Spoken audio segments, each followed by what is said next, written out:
नमस्कार मित्रों, एक बार फिर से स्वागत है आपका हमारे YouTube channel GS with Manish sir.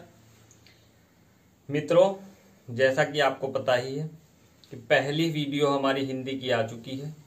उसको ज़्यादा से ज़्यादा शेयर कीजिएगा, ज़्यादा से ज़्यादा अपने दोस्तों के साथ शेयर कीजिएगा, उसको देखिएगा और हिंदी भाषा के विषय में जानकारी लीजिएगा, ज्ञान लीजिएगा और लाभ प्राप्त कीजिएगा। इसी क्रम में आगे बढ़ते हुए हमारी दूसरी वीडियो तैयार है, उसके बारे में हम बातें करेंगे। जहां पे हमने छोड़ा था पहली वीडियो में, वहीं से आगे बढ़ते हैं। चलिए मित्रों,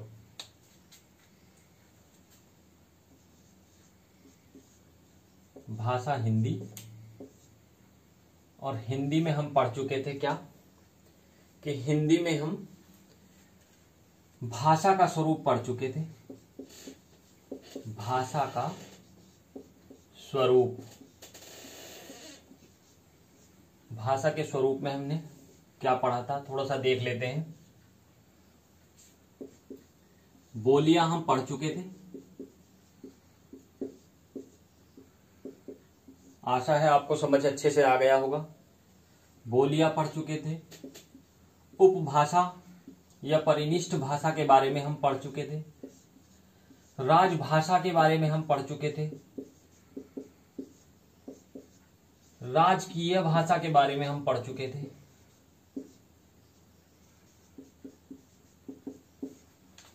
और एक होता है राष्ट्रभाषा। राष्ट्रभाषा और एक मातृभाषा। मातृभाषा, तो इनके बारे में हम विस्तृत अध्ययन कर चुके थे। अब थोड़ा आगे बढ़ते हैं। देखिएगा, मातृभाषा दिवस मनाया जाता है प्रत्येक 21 फरवरी को। मातृभाषा दिवस के रूप में मनाया जाता है। 14 सितंबर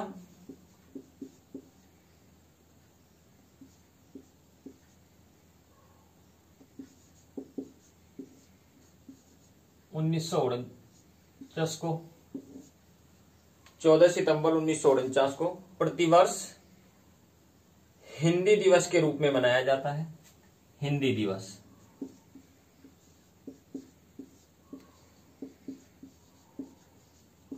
सितंबर, प्रत्येक वर्ष 14 सितंबर। मित्रों, इसके बारे में हम विचार विमर्श करते हैं। हिंदी दिवस 14 सितंबर को क्यों मनाया जाता है प्रत्येक वर्ष? क्योंकि इस दिन 14 सितंबर 1949 के दिन हिंदी को भारत की राजभाषा घोषित किया गया था। भारत की राजभाषा हिंदी को 14 सितंबर 1949 के दिन घोषित किया गया था। इसी उपलक्ष्य में प्रत्येक वर्ष 14 सितंबर को इसी की याद में हम हिंदी दिवस के रूप में मनाते हैं प्रत्येक वर्ष। चलिए मित्रों, आगे एक 10 जनवरी का और जिक्र आता है हिंदी के संबंध में। 10 जनवरी की डेट क्यों फेमस है? तो 10 जनवरी के दिन 1975, 10 जनवरी 1975 ईस्वी में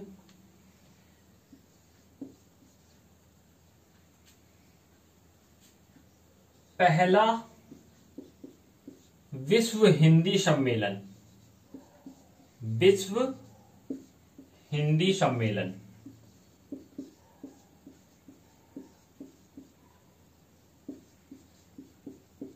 पहले विश्व हिंदी सम्मेलन का आयोजन नागपुर में किया गया था। नागपुर, महाराष्ट्र। 10 जनवरी 1975 ईस्वी को पहले विश्व हिंदी सम्मेलन का आयोजन महाराष्ट्र के नागपुर में किया गया था। इसी को ध्यान में रखते हुए प्रत्येक वर्ष 2006 से प्रत्येक वर्ष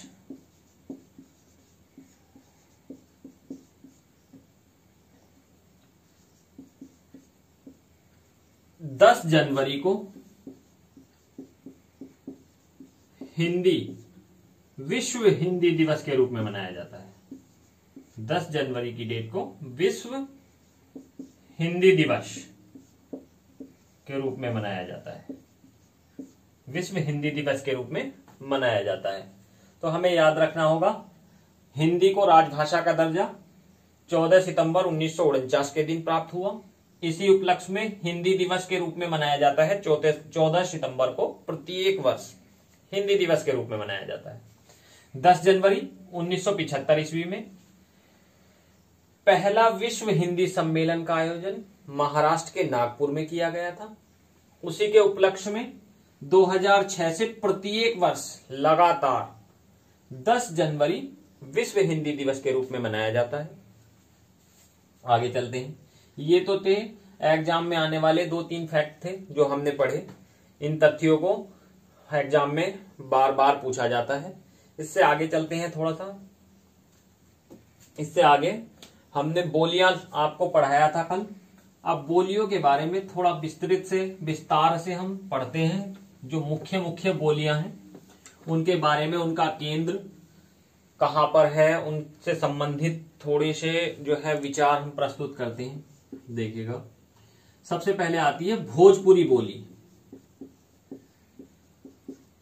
भोजपुरी बोली, इसके बारे में आपने काफी कुछ सुना होगा। इसमें पिक्चर भी, भोजपुरी पिक्चर बनने लगी है भोजपुरी भाषा में। भोजपुरी स्टार हैं, आपको पता भी होगा। चलिए, बाकी सब आप जानते ही हैं भोजपुरी स्टार के बारे में। तो भोजपुरी जो है इसका केंद्र है, भोजपुरी बोली का केंद्र भोजपुर, भोजपुर बिहार। भोजपुरी बोली केंद्र भोजपुर बिहार।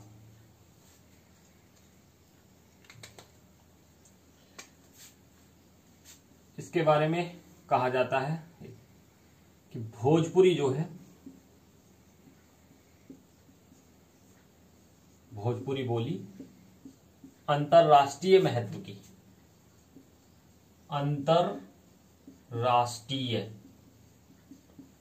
अंतरराष्ट्रीय महत्व की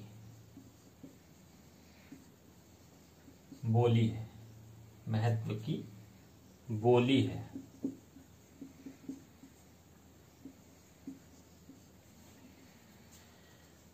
भोजपुरी केंद्र भोजपुर बिहार। भोजपुरी बोली अंतरराष्ट्रीय महत्व की बोली है।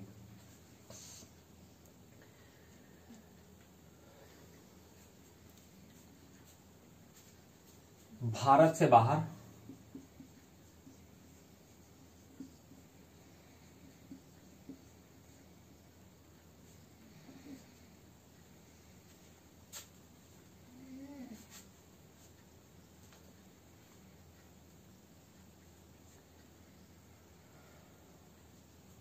अंतरराष्ट्रीय, एक मिनट, भोजपुरी बोली अंतरराष्ट्रीय महत्व की बोली है। दूसरी बात ये लिखेंगे आप थोड़ा सा इसके बारे में, उत्तर भारत की बोलियों में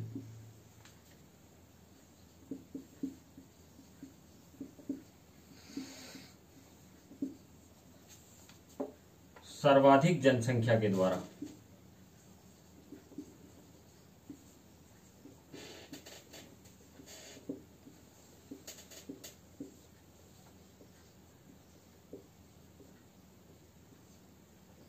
बोली जाती है।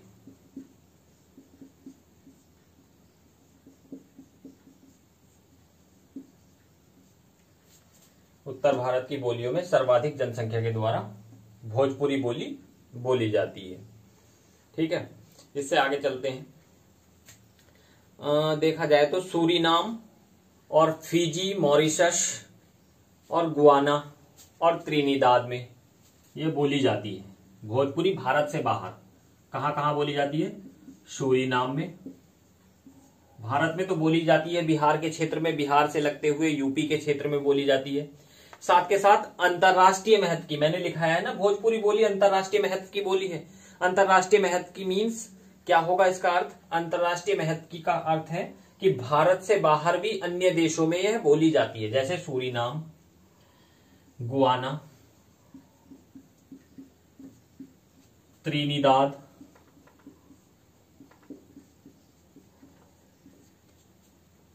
इनमें ये बोली भी जाती है। ये बोली भोजपुरी बोली सूरीनाम, गुआना, त्रिनिदाद और आपका मॉरिशस, गुआना, इनमें मॉरिशस में भी बोली जाती है। मॉरिशस में देखा जाए, मॉरिशस में आप जाएंगे तो मॉरिशस ऐसा देश है, बिल्कुल आपको भारत के दर्शन होंगे। ऐसा नहीं लगेगा कि आप भारत से बाहर आ गए हैं। रिलायंस के पेट्रोल पंप मिलेंगे, गन्ने की खेती होती हुई मिलेगी और बिल्कुल ऐसा ही लगेगा जैसे आप भारत में हैं। ठीक है, भारत से बाहर नहीं है।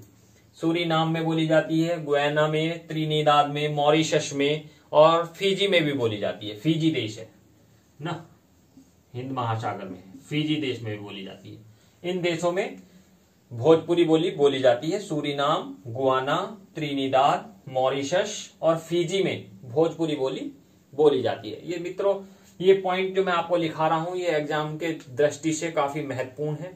आप इनको साथ के साथ नोट करते चलिएगा, जितना हो सके आप उसको नोट करिएगा। नोट करने के बाद बार बार उसका अध्ययन करिएगा। चलिए आगे चलते हैं। भोजपुरी बोली हो गई है, इसको मैं मिटा रहा हूं। अब पढ़ते हैं हम खड़ी बोली।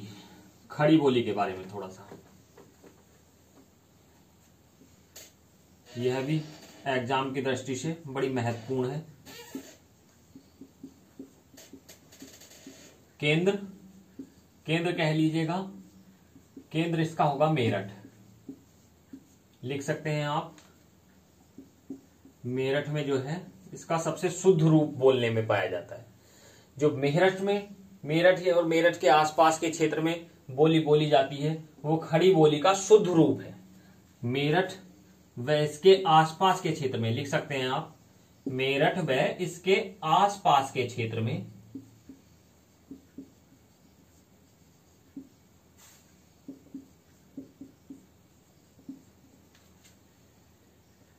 खड़ी बोली का, खड़ी बोली शुद्ध रूप में, शुद्ध रूप में बोली जाती है। शुद्ध रूप में ब्रैकेट में लिख सकते हैं मानक रूप बोली जाती है।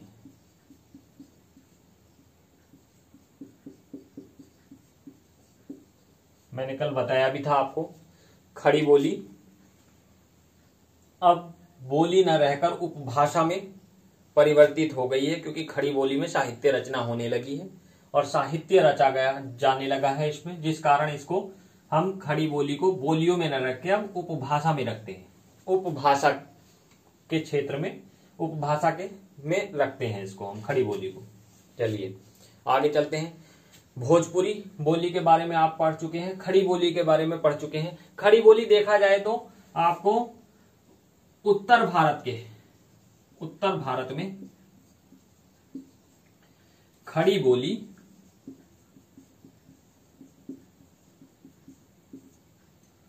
उत्तर भारत में एक विस्तृत भूभाग पर, विस्तृत भूभाग पर बोली जाती है। भूभाग पर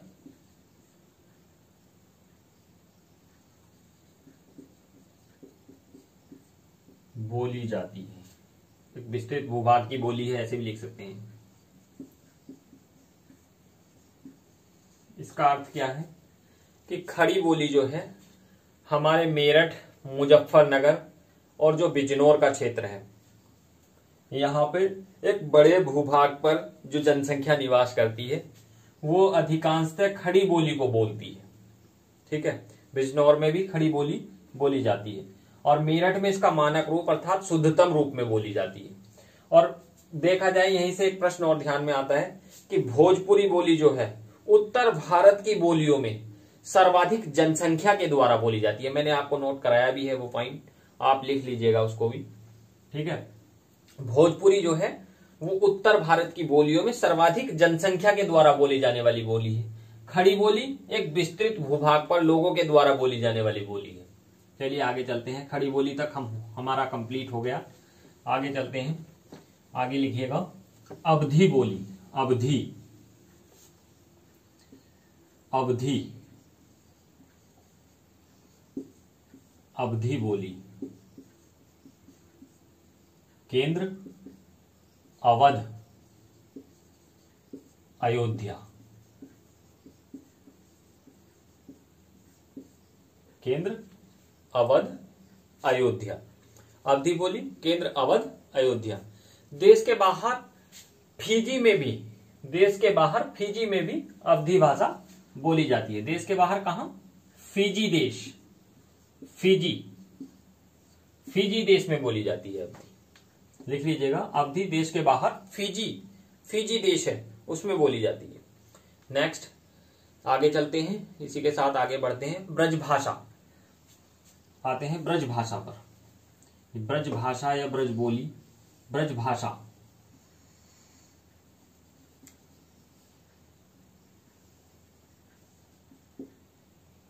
ब्रजभाषा,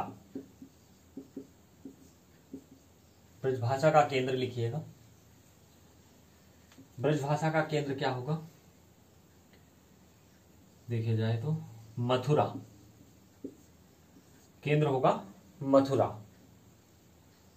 आपको पता ही है ब्रजभाषा में भी काफी साहित्य रचा गया है। मथुरा इसका केंद्र है और मथुरा केंद्र के साथ और एक बात इसमें लिखिएगा, देश के बाहर देखा जाए तो कहां पे बोली जाती है? देश के बाहर ताजुबिकिस्तान, ताजुबेकिस्तान।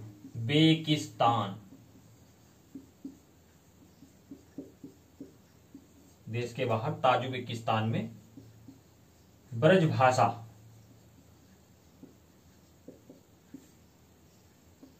बोली जाती है, यह प्रचलन में है। ताजुबिकिस्तान क्या है? तजाकिस्तान, तजाकिस्तान प्लस उज्बेकिस्तान, इन दो देशों को मिला के ताजुबेकिस्तान कहा जाता है।